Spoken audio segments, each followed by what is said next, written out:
bayi yang baru lahir itu perlu ada rangsangan-rangsangan yang baik. Artinya ketika dia baru lahir seringkali diperdengarkan ada adzan.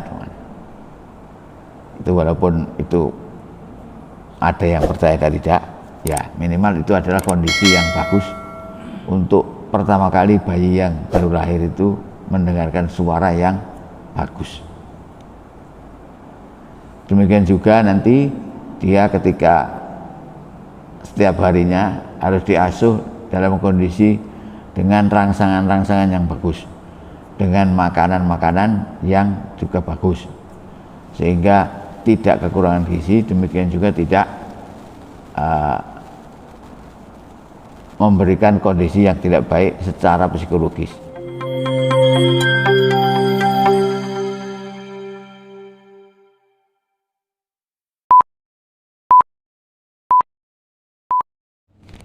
Bismillahirrahmanirrahim.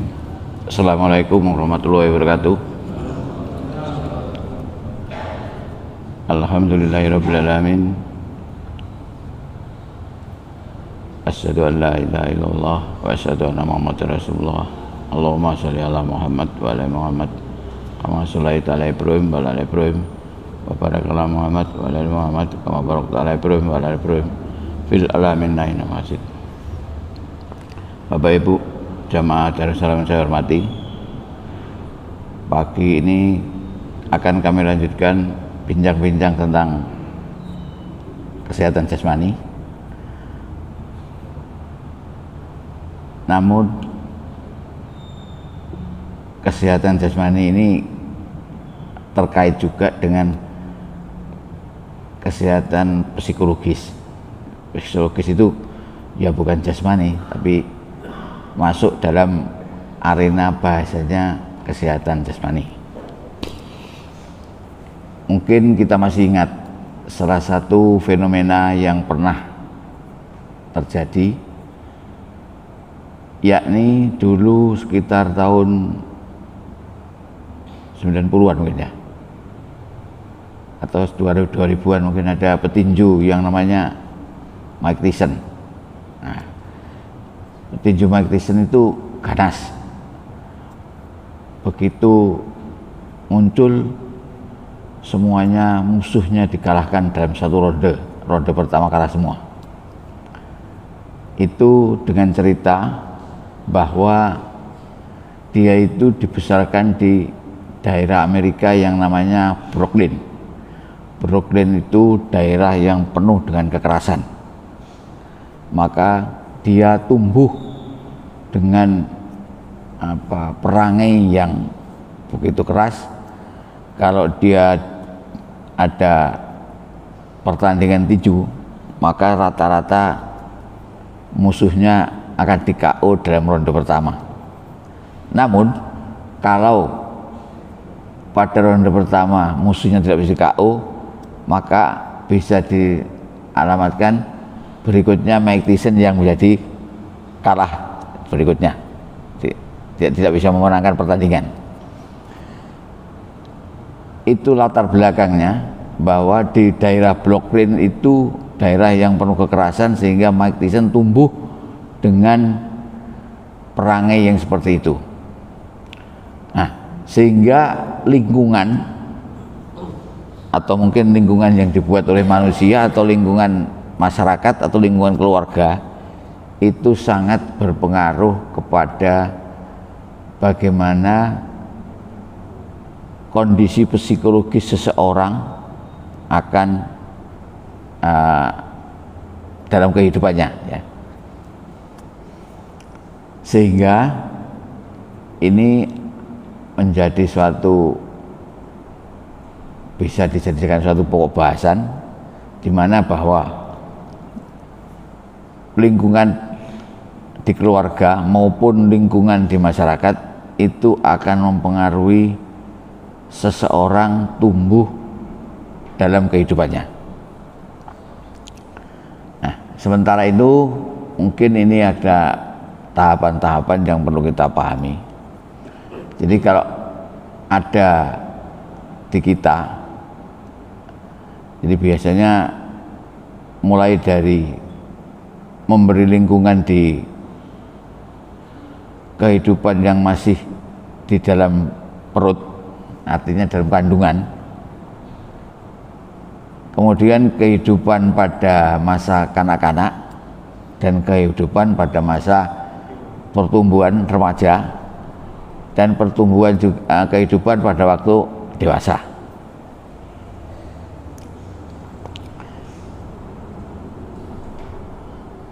Dan kemudian kita kaitkan dengan mungkin salah satu sabda Rasul bahwasanya seorang anak itu bisa menjadi Yahudi atau menjadi Nasrani atau menjadi Majusi, itu tergantung orang tuanya. Ini adalah sesuatu yang perlu kita renungkan, bahwa bagaimana kita memberikan suasana lingkungan, baik lingkungan psikologis maupun lingkungan secara kehidupan, bahwa itu penting untuk terjadinya beberapa hal terkait dengan kesehatan mental. Kesehatan mental. Kalau kita ambil contoh, mungkin kesehatan mental kita pada waktu masih dalam kandungan, maka di dalam kandungan itu ada beberapa hal yang terkait dengan bagaimana membuat anak yang di dalam kandungan itu kita berharap menjadi baik. Oleh karena itu mungkin ada suatu kebiasaan, misalkan pada waktu anak dalam kandungan, mungkin kita orang tuanya dianjurkan untuk membacakan surat-surat dalam Quran itu, agar nanti harapannya bayi yang dilahirkan akan menjadi baik. Kemudian mungkin ada tradisi-tradisi yang terkait dengan upacara-upacara 7 bulanan misalnya, ya, ada itu ya kami tidak membahas secara spiritualnya bagaimana, namun demikian itu adalah upaya-upaya untuk agar anak-anak dalam kandungan yang nanti anaknya itu menjadi, harapannya menjadi baik. Nah, tentang anak dalam kandungan ini, misalkan kalau menurut teori-teori di barat, maka ada yang namanya terapi anak ketika dalam kandungan.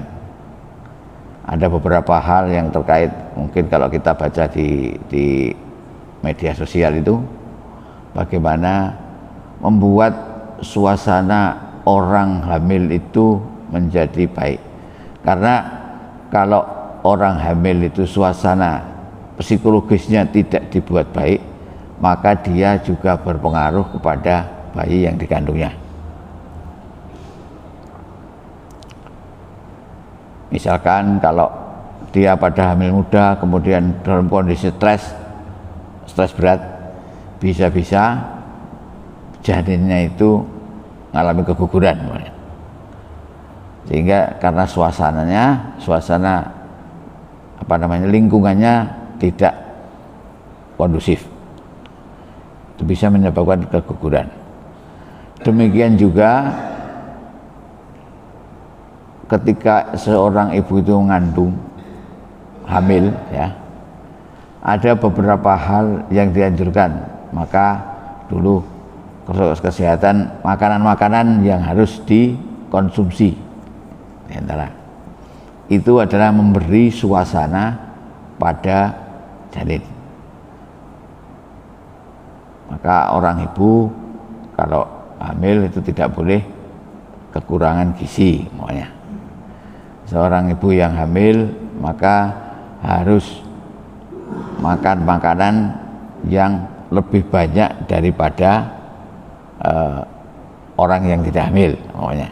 Karena dia harus memberi makan bayinya yang dikandung, juga makan dirinya sendiri. Kemudian kalau upaya kesehatan seorang ibu hamil, maka harus diperiksakan. Kalau zaman dulu minimal 4 kali, zaman sekarang minimal 6 kali. Nah, 6 kali itu ada 1, 2, 3 istilahnya. Minimal 1 kali pada waktu dia trimester pertama. Trimester pertama itu begini. Jadi orang hamil itu dibagi menjadi 3 tahapan. 3 bulan pertama, 3 bulan kedua, dan 3 bulan ketiga. Nah ini tahapannya begitu. Tahapan 3 bulan pertama, maka dia minimal harus diperiksa kesehatannya 1 kali. Pada 3 bulan kedua, maka diperiksa minimal 2 kali. Pada 3 bulan ketiga minimal 3 kali, jadi semuanya 6 kali. Itu adalah upaya-upaya untuk memberikan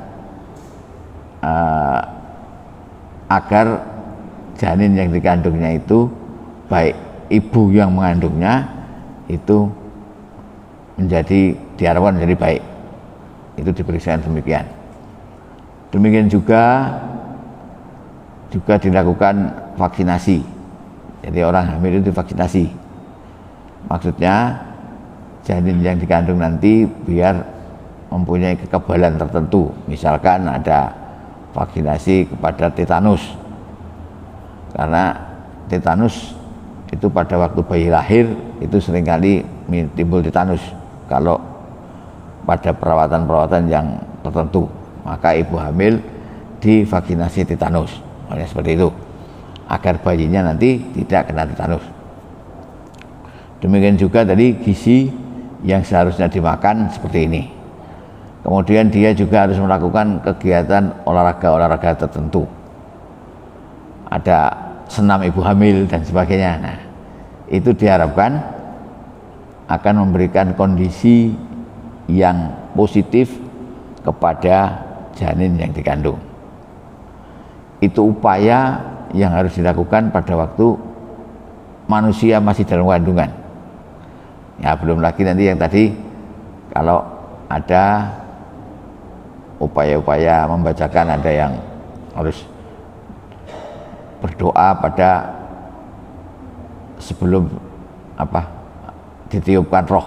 Nah,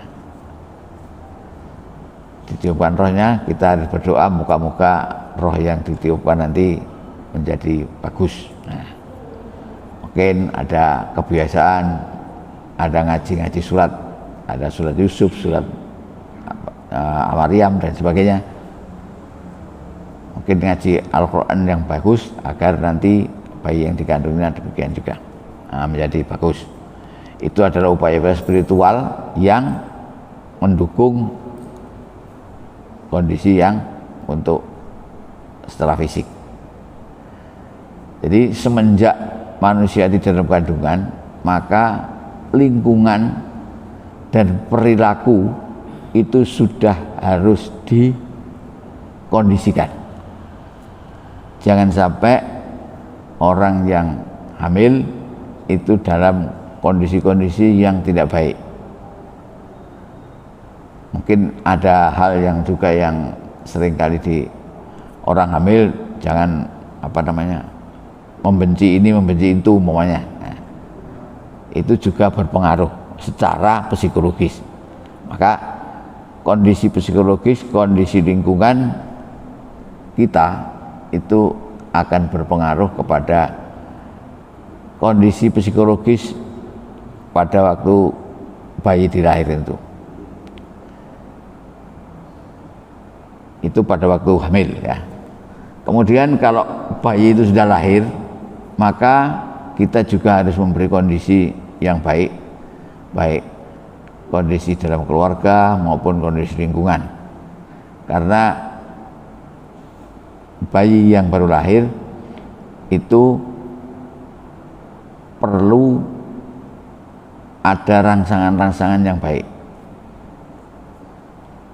Artinya ketika dia baru lahir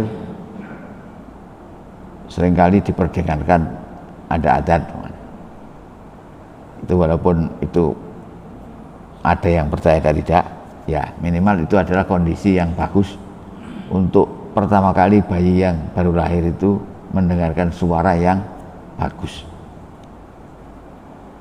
Demikian juga nanti dia ketika setiap harinya harus diasuh dalam kondisi dengan rangsangan-rangsangan yang bagus, dengan makanan-makanan yang juga bagus, sehingga tidak kekurangan gizi, demikian juga tidak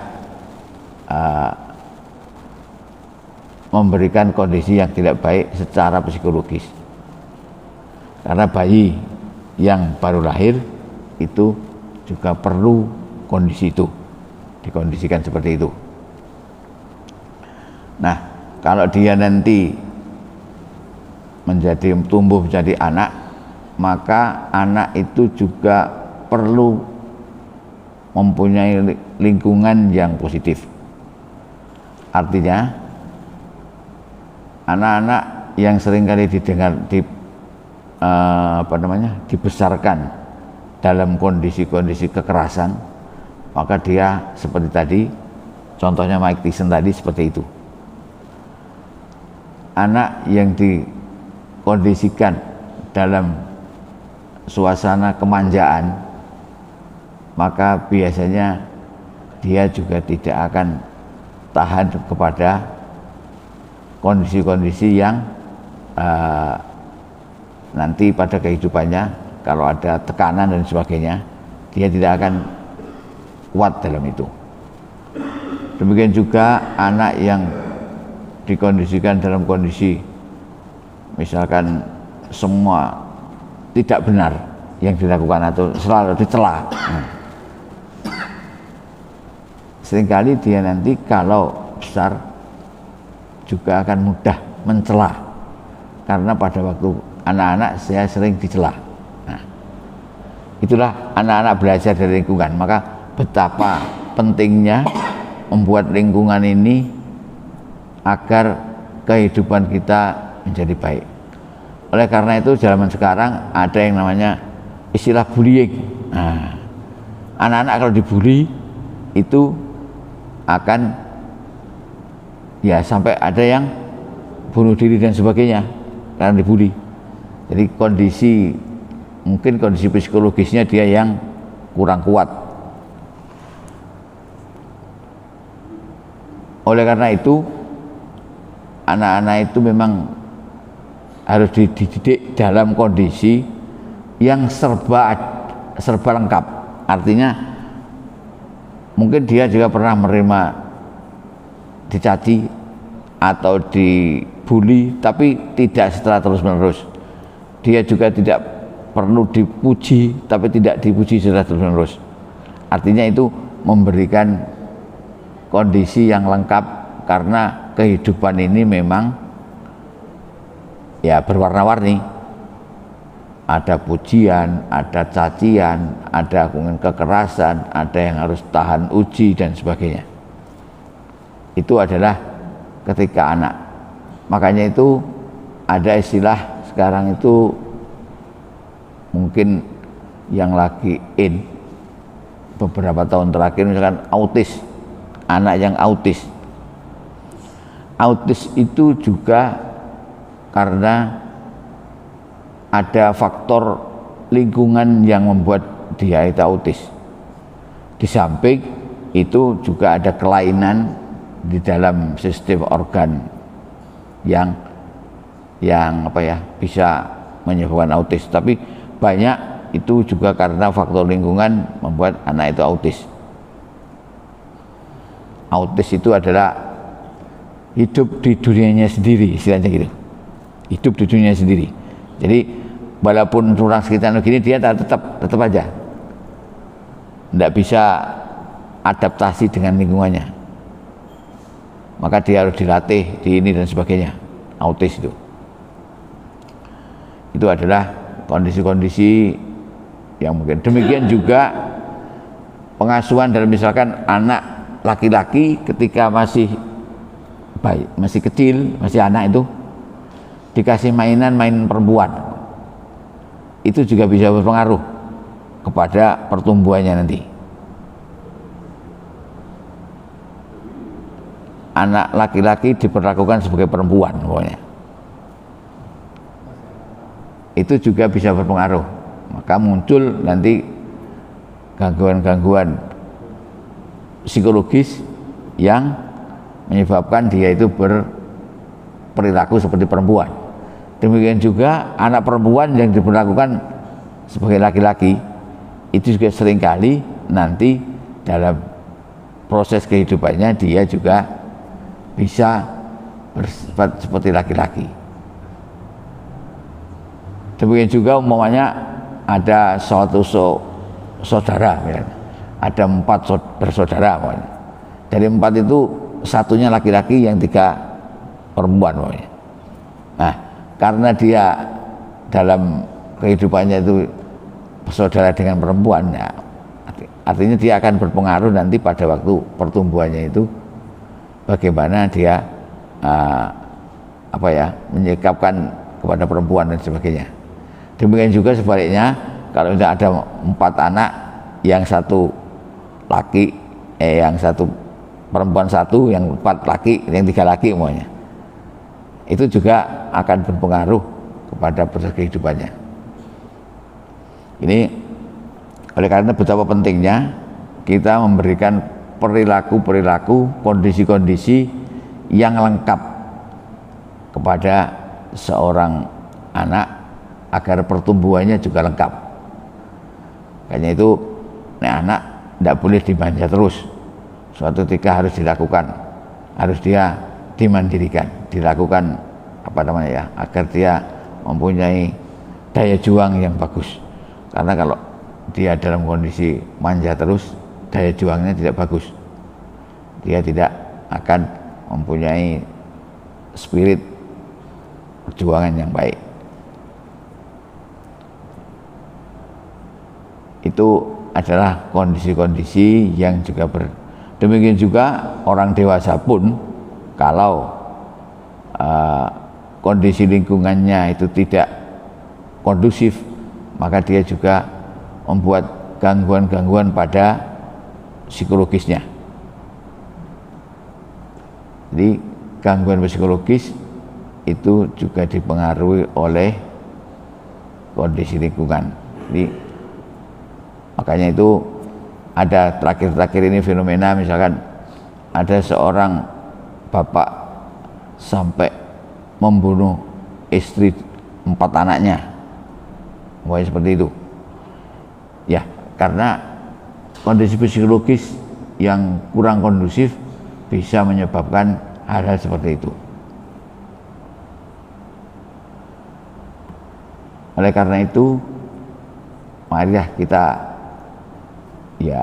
memberikan kondisi psikologis di lingkungan kita, di keluarga kita, itu perlu kondisi-kondisi psikologis agar kesehatan jiwa kita, orang-orang di sekitar kita itu menjadi bagus.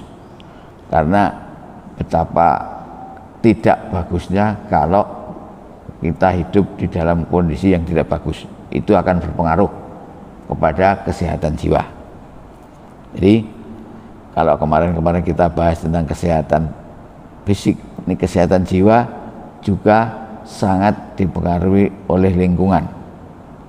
Jadi lingkungan kita akan mempengaruhi kesehatan jiwa kita. Nah, oleh karena itu, agar kesehatan jiwa itu tetap bagus, maka kita juga perlu membaca, mengerti tentang pengetahuan kesehatan jiwa, sehingga kita tidak terlarut dalam kondisi lingkungan yang tidak bagus. Kondisi lingkungan yang tidak bagus bisa menyebabkan sikap orang di situ menjadi tidak bagus. Ini kira-kira bahasan tentang bagaimana lingkungan bisa mempengaruhi kesehatan, baik kesehatan jasmani maupun kesehatan psikologis, kesehatan kejiwaan.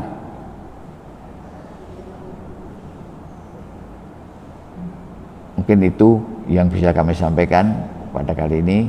Moga-moga saja yang sedikit ini bisa memberi masukan kepada kita semua agar kita semua bisa sehat jiwa dan sehat raga. Sehat jiwa dibutuhkan agar raga kita bisa dirawat dengan baik. Demikian kira-kira yang bisa kami sampaikan. Kurang lebih mohon maaf. Assalamualaikum warahmatullahi wabarakatuh.